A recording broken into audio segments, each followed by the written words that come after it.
नमस्कार, मैं आयुषी बलदोत्रा और आप जुड़ चुके हैं बजेटी पेजेस के साथ। आज हम जुड़ चुके हैं पैंथर पार्टी के चेयरमैन के साथ हर्षदेव सिंह जी के साथ। आइए हम उनसे जानते हैं जिस तरह से एक बहुत ही घिनौनी हरकत मिलिटेंटों द्वारा की गई है। आइए जानते हैं उस बारे में इनका क्या कहना है। जी देखिए, जिस तरीके से जो बीडीसीपी के चेयरमैन भूपेंद्र सिंह जी हैं, उनका एक ब्रूटल असैसिनेशन हुआ है कश्मीर के अंदर मिलिटेंट्स द्वारा। उसकी जितनी मजम्मत की जाए उतनी कम है। जहां मिलिटेंसी की सख्त कंडेमनेशन करते हैं, वहीं सरकार की जो है वो भी आलोचना पूरे तरीके से होनी चाहिए, क्योंकि एक बहुत बड़ा सिक्योरिटी लैप्स है। सरकार को ये पता था कि चुने हुए नुमाइंदे जो हैं या पॉलिटिकल लोग हैं, उनके ऊपर एक बहुत बड़ा खतरा मंडरा रहा है, उनको जो है वो जान का खतरा है। लेकिन इसके बावजूद भी ऐसे लोगों को सुरक्षा प्रदान करने में यहाँ का निज़ाम जो है वो पूरी तरीके से असफल हुआ है, और ये उसकी एक बहुत बड़ी मिसाल है। ये कहा जा रहा है कि 2 PSOs उनको दिए गए थे, वो PSOs भी जो है पुलिस स्टेशन में छोड़ दिए गए और उनको अकेला जो है अपने गांव में भेज दिया गया, जो मिलिटेंसी का एक गढ़ माना जाता है। और मिलिटेंट्स ने बड़े आराम से उनके घर में घुसकर उनकी बड़ी निर्मम तरीके से जो है वो हत्या कर दी है। ये एक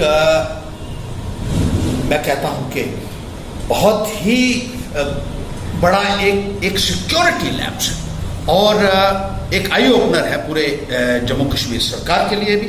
सिक्योरिटी वालों की एक जो जिम्मेदारी बनती थी उनको वो निभाने में पूरी तरीके से असफल हुए हैं।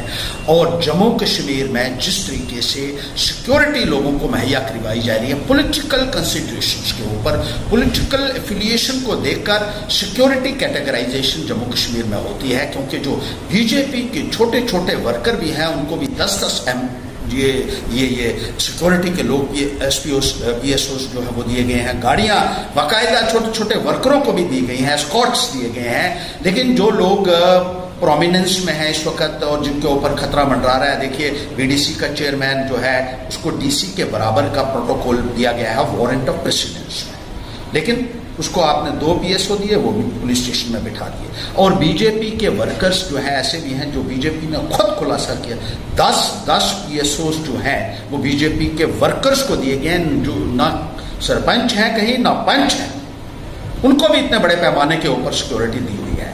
तो एक जो भेदभाव किया जा रहा है सिक्योरिटी कैटेगराइजेशन में, ये एक बहुत ही चिंता का विषय है। और ये बीजेपी की कहीं ना कहीं ये दर्शाता है कि बीजेपी नहीं चाहती है कि दूसरी पॉलिटिकल पार्टीज जो हैं वो अपनी एक्टिविटीज करें, या वो लोगों के बीच में जाएं, या वो अपना जो है अपना एजेंडा लोगों के सामने रखें, या बीजेपी की जो नाकामियां हैं उनको उजागर करें। इसलिए उन पॉलिटिकल पार्टीज को जो बीजेपी की पॉलिसीज को सवाल करती हैं या बीजेपी के साथ नहीं है, उनको जो है सुरक्षा की दृष्टि से पूरे तरीके से नकारा जा रहा है। और आप देख लीजिए कि अभी हाल ही में एक हिजबुल मुजाहिदीन की तरफ से थ्रेट आया है। अपोजिशन के लीडर्स को पूछा तक नहीं गया कि आपको कोई दिक्कत तो नहीं है, सुरक्षा मुहैया कराना तो दूर की बात, हमसे सिक्योरिटी जो थी वो भी छीन ली गई। जब हमने बार बार शिकायत भी की और इनके नोटिस में ये लाया कि हमें धमकियां अक्सर पहले से मिलती रही हैं, अब इनको भी जो खत आया है उसमें भी ये लिखा हुआ है कि हम इन लोगों को जो है ये लाइफ थ्रेट दे रहे हैं, हिजबुल मुजाहिदीन। कुछ नहीं हो रहा है, ये एक हर एक के साथ हो रहा है जो नॉन बीजेपी के लोग। जिस तरह आपने भी सिक्योरिटी थ्रेट को लेकर बात की है, कुछ दिन पहले भी आपको सिक्योरिटी थ्रेट दिया गया था, उस बारे में आपको क्या कहना है? देखिए, सिक्योरिटी थ्रेट के बावजूद भी यहाँ अपोजिशन की कोई बात सुनने के लिए तैयार नहीं है। अगर आप बीजेपी में हैं तो सब कुछ है, आपको सरकारी बंगलों भी मिलेंगे, उन बंगलों का आपको किराया भी नहीं देना पड़ेगा, आपको सिक्योरिटी भी मिलेगी, आपको PSOs जो हैं वो सुरक्षा के लिए भी मिलेंगे, घर में आपकी किचन में काम भी वही करेंगे कुक का, आपके ड्राइवर भी वही होंगे, और आपके खेतों में भी काम वही करेंगे। बहुत सारे ऐसे लोग हैं बीजेपी के जो PSOs उनको इतने दिए हुए हैं कि वो खेतों में भी काम उनसे करवाते हैं। अपने गाय भैंसों से दूध लेने के लिए भी उन्होंने ये जो पुलिस के लोग रखे हुए हैं, PSOs रखे हुए हैं। लेकिन जो अपोजिशन के लोग हैं उनको सुरक्षा भी जो है वो रिक्विजिट नहीं दी जा रही है। ऐसा लगता है कि बीजेपी जो है इनको एलिमिनेट करवाना चाहती है, नॉन बीजेपी लीडर्स जो हैं उनको, ताकि उनके सामने कोई रहे ही ना, मौजूद ही ना रहे, उनकी कोई अपोजिशन ही ना रहे। और ये आसान तरीका है कि सुरक्षा मत दो, जब कोई मारा जाता है तो उस कह दो कि बहुत दुख हुआ, उस हादसे की निंदा कर दो और उसके बाद भूल जाओ। फिर दोबारा कोई मारा जाएगा, फिर कहेंगे हम कड़ी निंदा करते हैं, फिर कोई और मारा जाएगा, हम कड़ी से कड़ी निंदा करते हैं, और हर बार निंदा करके जो है अपना पल्ला झाड़ लेते हैं। करते ये कुछ नहीं है जब तक कि अगला केस फिर ऐसा नहीं आ जाता है। और मुझे लगता है कि ये जो इन्होंने सिक्योरिटी के लिहाज से अपोजिशन को डिप्राइव किया हुआ है, ये इंतजार कर रहे हैं कि पहले ये मर जाएं, इनको कोई मार डाले, उसके बाद जो है वो अपने लोगों को जो है वो इनकी जो थोड़ी बहुत सिक्योरिटी है वो भी उनके हवाले करते हैं। जिस तरह बहुत सारे लीडर्स को थ्रेट दिया जा रहा है, मारे जा रहे हैं, इस बात में आपका क्या कहना है? देखिए, बहुत सारे जो है पॉलिटिकल लोग मारे जा रहे हैं। बीजेपी तो ये कहती थी कि एक चिड़ी भी नहीं मारी जा रही है आर्टिकल 370 के अबॉलिश होने के बाद। अब चिड़ी कहीं मारी गई हो या ना मारी गई हो, इस बारे में तो मुझे पता नहीं है, लेकिन पॉलिटिकल लोग जरूर मारे जा रहे हैं, बहुत सारे मारे गए हैं और बहुत सारों के सिरों के ऊपर खतरा मंडरा रहा है, जिसकी तरफ सरकार कोई तवज्जो नहीं दे रही है। और ये अपोजिशन के लोग हैं जो मिलिटेंट्स के अब निशाने के ऊपर हैं, क्योंकि मिलिटेंट्स को भी पता है कि इन लोगों के पास कोई सुरक्षा ही नहीं है।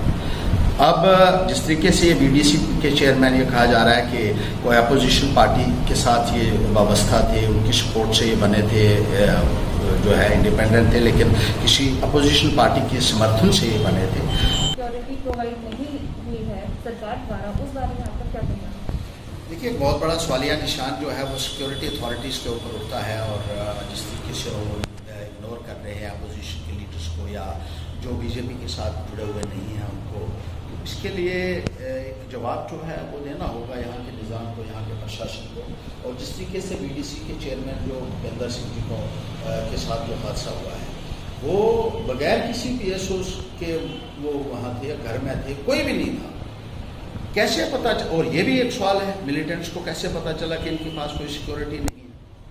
इसलिए हम कहते हैं कि एक प्रोब होना चाहिए, एक जुडिशियल प्रोब होना चाहिए हाई लेवल का, कोई सिटिंग हाई कोर्ट जज द्वारा, कैसे यहाँ के जो पॉलिटिकल लीडर्स मारे जा रहे हैं और किस तरीके से पॉलिटिकल कंसिडरेशंस के ऊपर सिक्योरिटी जो है वो दी जा रही है, और जो नॉन बीजेपी के लोग हैं उनको नज़रअंदाज किया जा रहा है। हमारे से तो अभी भी सिक्योरिटी जो पीछे छीनी गई।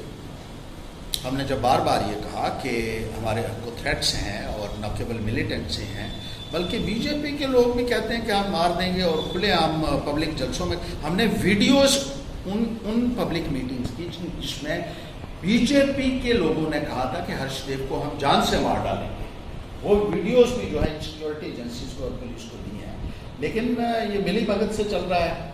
साइकोफेंट ऑफिसर्स हैं जो बीजेपी के इशारे पर काम करते हैं, और ऐसा लगता है कि बीजेपी की एक साजिश है कि इन लोगों को किसी तरीके से अपने रास्ते से हटा दिया जाए। इसीलिए सिक्योरिटी जो है वो नहीं दी जा रही है, ताकि मिलिटेंट्स के ये निशाने पे हैं ही हैं, और अगर खुद भी उनके लोग भी कुछ करते हैं तो वो मिलिटेंट्स के खाते में जाएगा। जिस तरीके से व्यवहार हो रहा है, मैं समझता हूँ पूरे मुल्क के लिए एक आई ओपनर है, और इतनी घटिया सरकार जो है जितनी बीजेपी की रही है, इतनी आज तक हमने कभी नहीं देखी।